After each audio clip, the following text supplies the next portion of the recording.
Hello, and welcome to Positive Vibes from the Valley. I'm your host, Ryan, and I work for the Northwestern Prevention Collaborative as Community Liaison and Training Coordinator.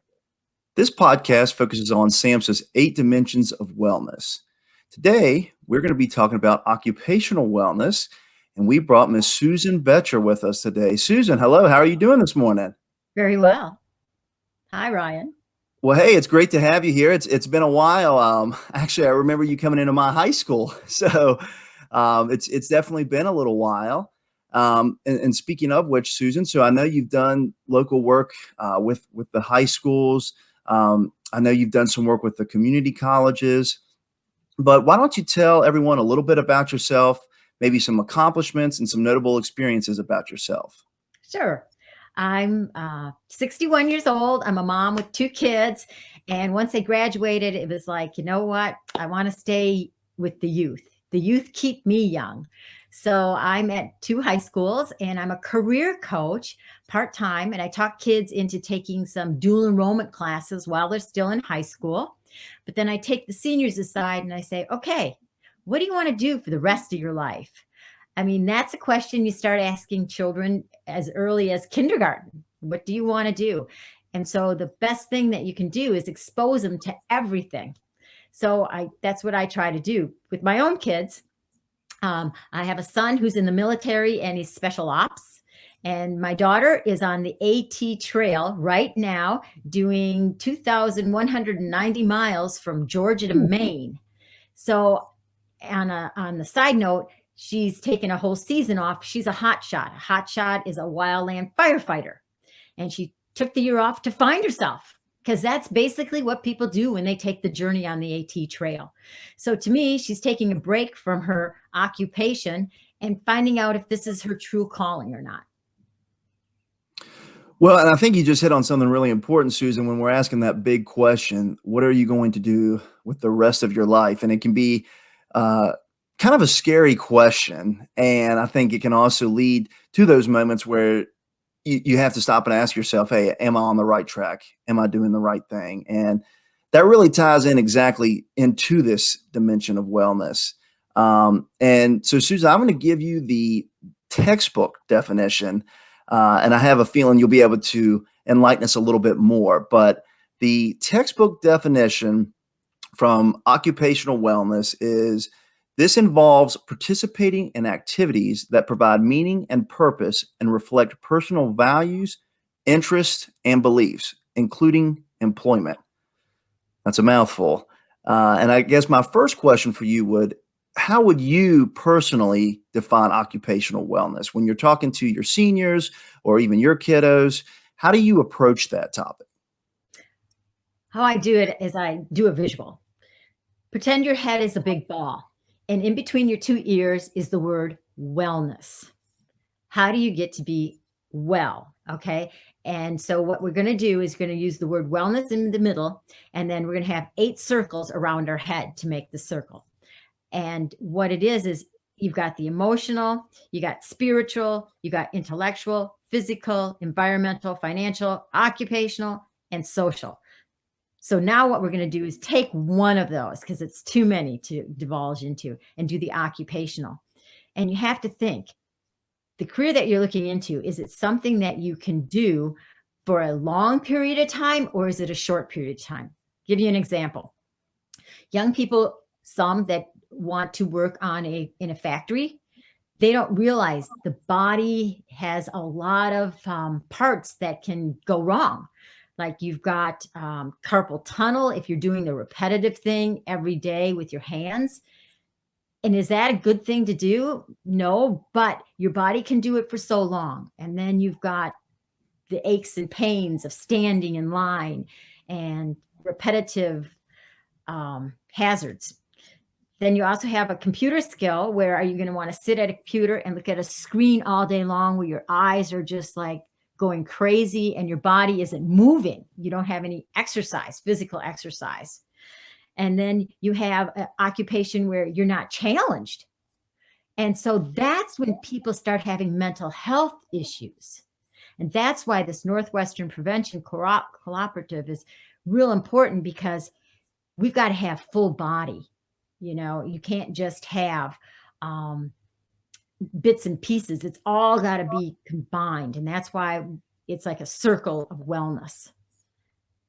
It's funny that you use that description because on this show a lot we talk about that balance and the balance between the 8 dimensions of wellness, in addition to the balance within those specific dimensions themselves. And we were just really delving into this. Why do you think specifically occupational wellness is so important? And more specifically, and I know you were talking about, thinking towards the future, but why should youth in particular care about occupational wellness? Because we've seen the future can seem far off and far away. So why do you think specifically the youth should be more concerned about keeping occupational wellness balanced? Okay, because we only have one body, and this body can wear out. And with the occupational hazards, if, like I said, mentally, physically, if you're not challenged in those, you can lead to things that you might want to do as a sideline and to have things that go on to make what you're doing um, livable. It's a chance to find out what you really are made out of. Okay, like what are you really made out of? When kids start kindergarten, they're in a setting where um, they have reading time and nap time. Even as an adult, you still have to think about those reading times and nap times. Okay, you just don't want to go to work and just be a robot. Okay, and I don't care what the job is, but it even starts in kindergarten. They if you're not even taking a nap, you take a rest. And it can even be as an adult, just sitting down and reading, because everybody needs to find outlets. Okay. And I want to have healthy outlets because there's a lot of non healthy outlets out there. Okay. And uh, this whole meaning of the portrayal here, it's been around a long time, but it's only been about the last 10 years where it's becoming really big, like the meditation part and the yoga and the self-awareness. So it's kind of a new concept, but it's been around in different forms. Well, I think you're hitting on a lot of great things here, especially talking about self care with regards to our mental health, and also really talking about finding your purpose and creating that balance, making sure you are challenged, that you can reach goals, have some notable accomplishments. One term that we hear tossed around all of the time is passion, right? You want to find what we're passionate about, what you're passionate about. How do we even go about finding our passion? I mean, is it something that you're walking through the woods one day and you just happen upon it laying there like, "Hey, here's my passion." Great. How do we even go about finding that? To me, a passion is when you're talking to somebody and you get really like, wow, that's me. You put yourself into a situation that I love talking about the whole body, okay, from head to toe. That's the whole wellness body part. And when I talk about what you do for exercise, to me, exercise is really important, okay? Like my outlet is to take a hike. It could be as simple as even swimming, exercising. Let's just say in general, exercising. If you can't exercise, your body's not going to last as long and you're not going to be able to do what you want to do. So I get passionate about hearing about what people do um, besides just going to their 8-hour day job. There's got to be something else you do in between. To me, it's passion of finding who you are. And I think that's a great point too about finding who we are, and the sheer fact is that we do spend 8 hours a day working, and we spend a majority of our adult lives working. And I guess another question I have for you, um, with regards to finding that passion, and like you spoke on exercise or hiking, how would you recommend to people that they find this passion and then they do turn it into a career? Because so many times if we're satisfied in our work, if we are passionate about the work we're doing, it shines through. It shines through in our work ethic, and our purpose, and in our coping mechanisms. So, how do you think people are able to, and how would you recommend that people approach turning their passion into a career? Well, first of all, it's kind of nice to get around people that have likewise thoughts. Okay. Don't stay with negative Nancy's. Sorry, Nancy, but don't get around negative Nancy's. I mean, negativity draws negativity. Okay. So go be around positive people and you'll get something out of it. No matter what it is, you'll just like, wow, that was really intriguing. That, and then with the intriguingness, that's when you go and investigate what you liked about that intriguingness and hang out with different groups of people. Don't just stagnate yourself. And how would you recommend? I guess my question is, so when we're talking about getting around, and I love that rule, the sum of five, right? We're the sum of the five people that we surround ourselves with, and if they have like goals and they're like minded, you know, and focused on success, chances are we will be too. I mean, you really are what you feed your soul, and I think a lot of people feel, especially like thinking about what you were talking about with regards to exercise or hiking.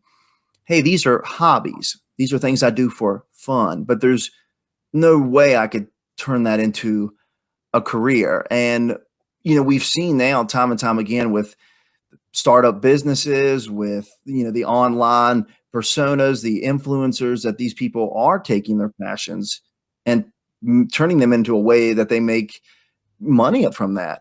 What would you recommend to young people who are just now discovering their passion, and they're thinking to themselves, "Okay, I found it, but how can I turn this into something that will, you know, make me money?" Basically.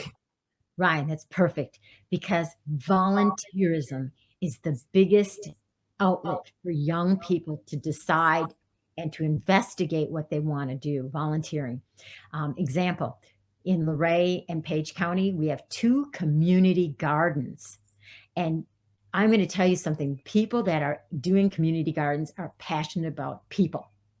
So let's say you might want to make some good connections. These people come from all walks of life. And some of them are elderly. Like when I say elderly, I mean over 60. And I'm part of that group.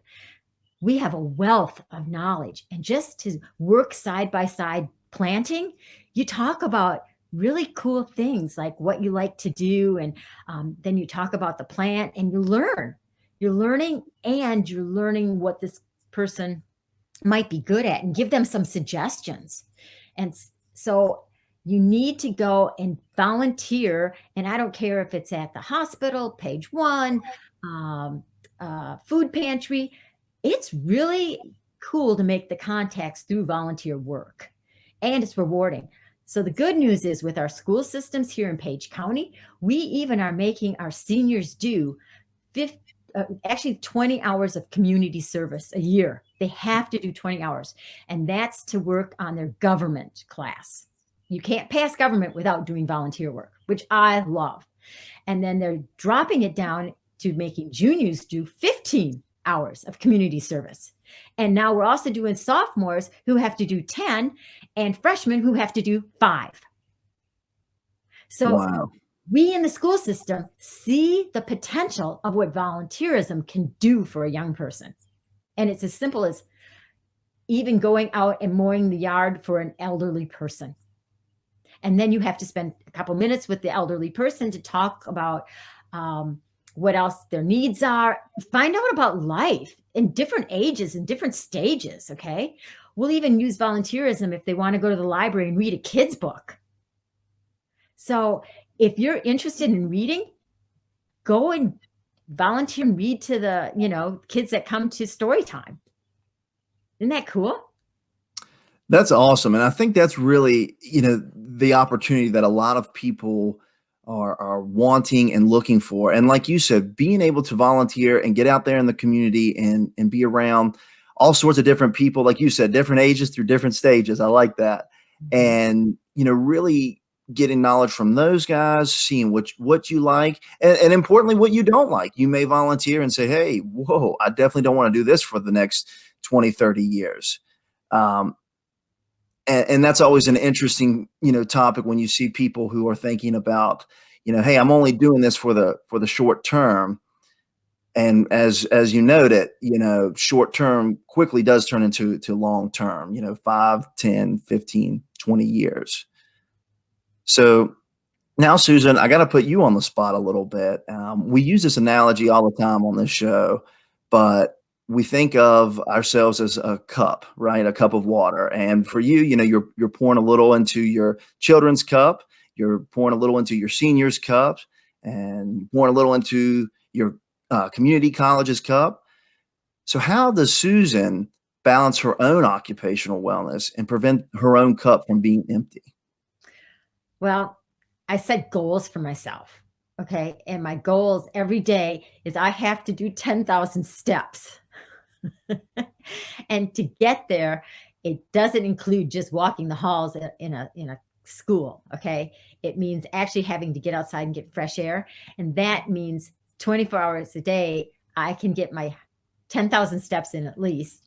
And even if it means going out when it's snowing and having the snow fall on my face, and that to me is really exciting. And when I look at a glass, I do see it half full.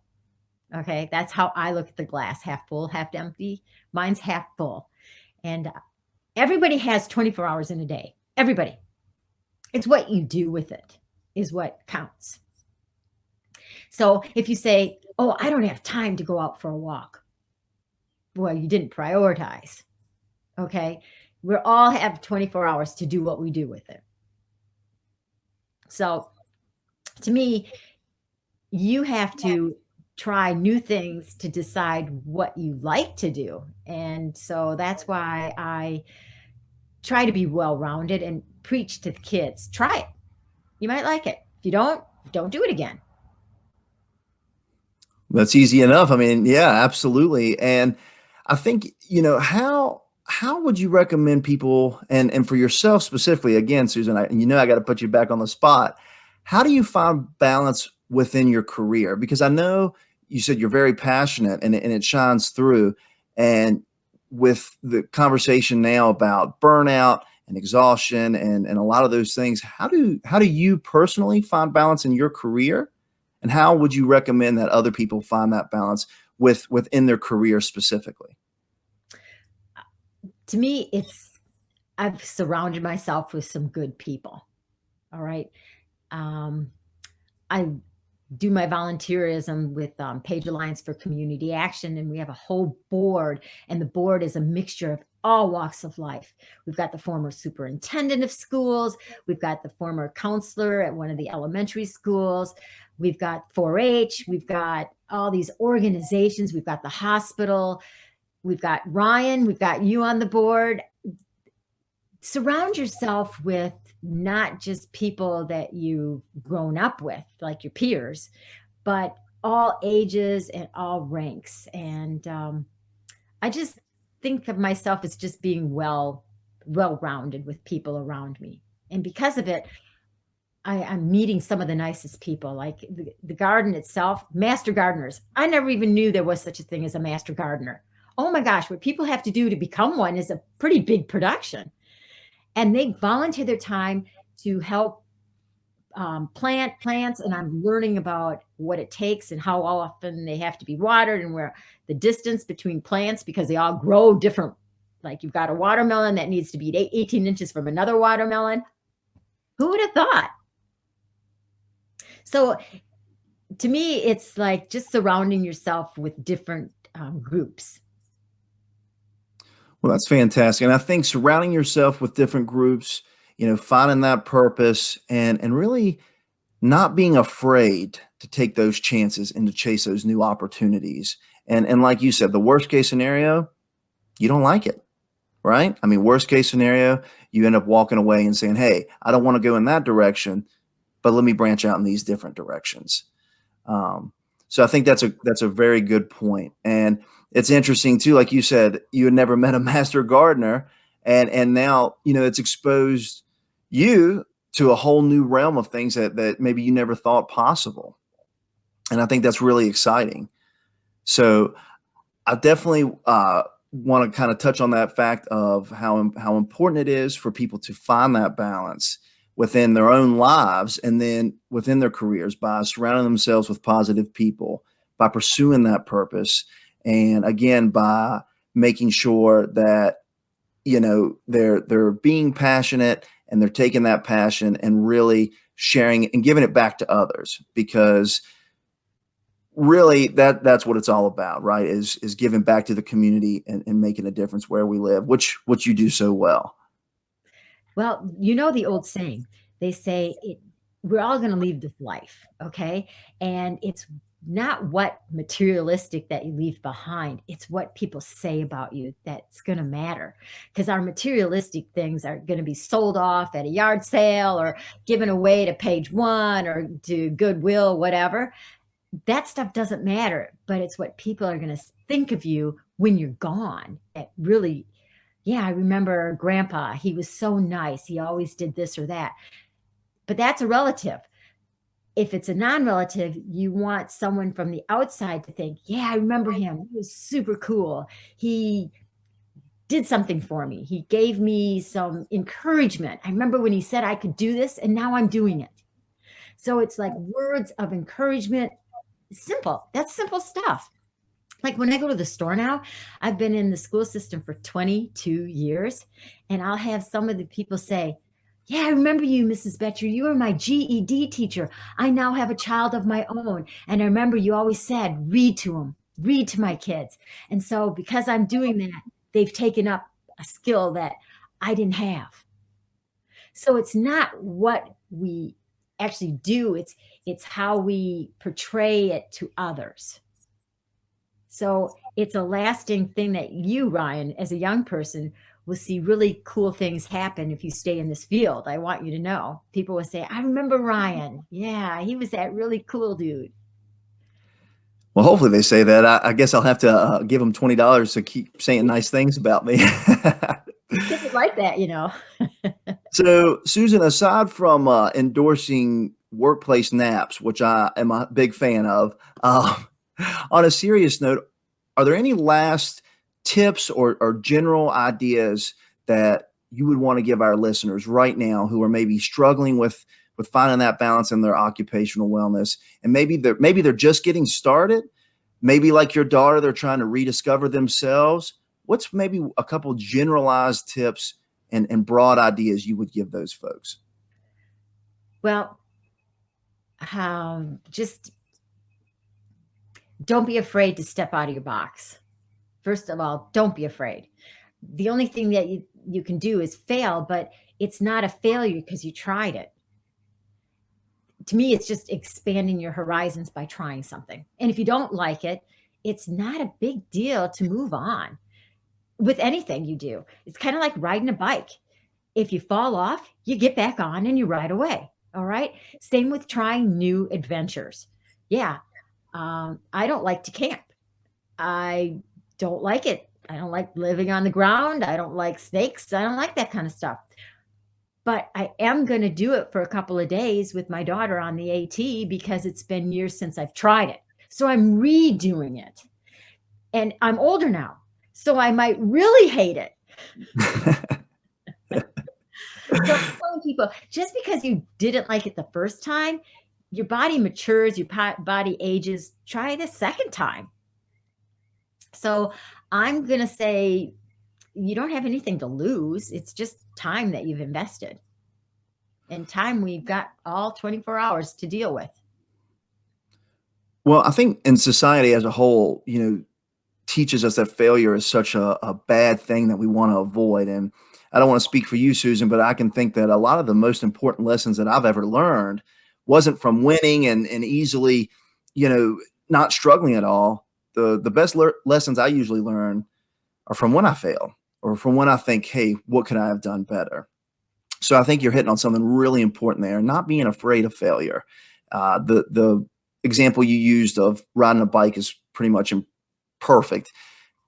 When you're riding a bike, you may fall down, you may even scrape up your knee, but you can always pick yourself up and get back on it and go a new way. So I think it's really important when we're thinking of occupational wellness to keep this in mind and to think about us moving forward because, like we said, your occupation is something that you're going to spend a ton of time doing.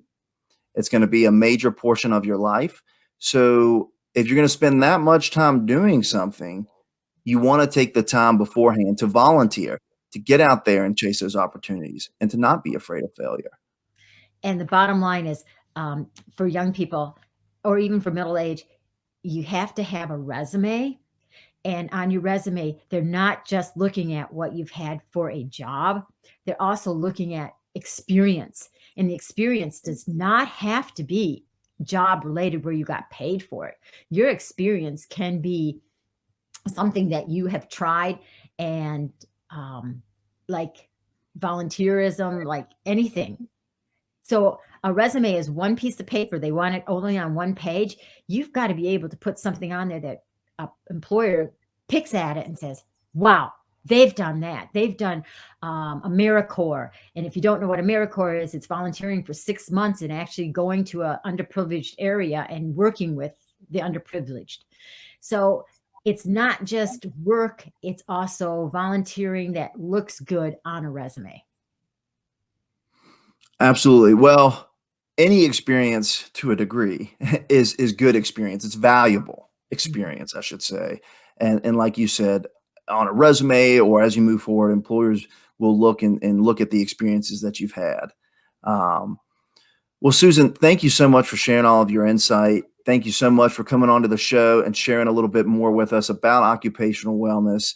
You know, it's something we talk about so much now and you hear so much about it. It's really nice to be able to kind of delve into it in a realistic way. And talking to um, a career counselor, it's great to know that, you know, the options are out there. And especially for our youth who are just, again, getting started, and it can feel very overwhelming. So having that talk and that heart to heart with a real live person to say, hey, it's okay to fail. It's okay to take chances and they may not work out. Or they may work out in ways that you never would have thought possible. So thank you again for coming onto the show and sharing that wisdom and insight with us. Anytime. Thank you, Ryan. Well, I do want to give a little bit, and Susan, you did a great job listing our dimensions of wellness. And next week, we're actually going to be looking at social wellness. And I would encourage everyone to check out our YouTube channel, Instagram, Facebook, all of that good stuff. If you like what you hear, definitely make sure you tune in. And thanks again, Susan, for being on the show. And make sure you guys tune in next time. Thanks.